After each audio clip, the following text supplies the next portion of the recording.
Heboh, dolar Amerika jeblok sampai 11% di paruh pertama 2025. Dan ini adalah penurunan terbesar sejak 1973. Kalau dolar Amerika turun, apa pengaruhnya ke pasar global? Ayo, tonton video ini dan kita bongkar bareng. Dolar Amerika itu mata uang paling berpengaruh di dunia. Jadi kalau dolar melemah, efeknya pasti bisa kemana-mana, dan dari harga saham, komoditas, sampai mata uang negara lainnya.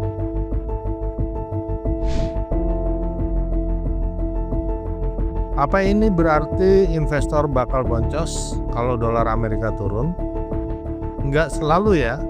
Saat dolar Amerika melemah, banyak investor jadi ketar-ketir. Biasanya mereka lebih hati-hati berinvestasi dan pindah ke aset safe haven lainnya, seperti yen Jepang atau franc Swiss.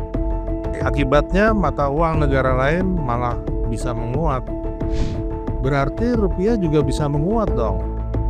Belum tentu, dompet rakyat tetap bisa jebol. Buat negara berkembang seperti Indonesia, ini bisa jadi pedang bermata dua. Satu sisi, kalau dolar Amerika turun, produksi ekspor kita bisa lebih laku karena dijual dalam dolar Amerika yang relatif lebih murah buat pembeli di negara lain. Tapi di sisi lain, kalau rupiah nggak menguat sebanding atau bahkan tetap lemah terhadap mata uang lain seperti euro atau yen, biaya impor bisa jadi lebih mahal. Akibatnya bisa terjadi inflasi dan naiknya biaya produksi dalam negeri. Kalau dolar Amerika turun terus, apakah bisa kejadian kayak krisis global tahun 2008 lalu? Ya bisa saja terjadi.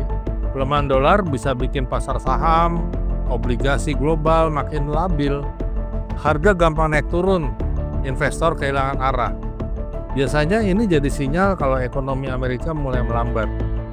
Dan kalau ekonomi terbesar dunia goyah, seluruh dunia ikut kena dampaknya. Rekan-rekan semua, ngikutin pergerakan dolar Amerika itu bukan cuma soal tahu nilai kurs, tapi memahami juga denyut nadi ekonomi dunia. Pasar bakal terus berubah, tapi pengetahuan akan selalu jadi aset terbaik kita untuk bertahan. Mau ilmu manajemen resiko lainnya?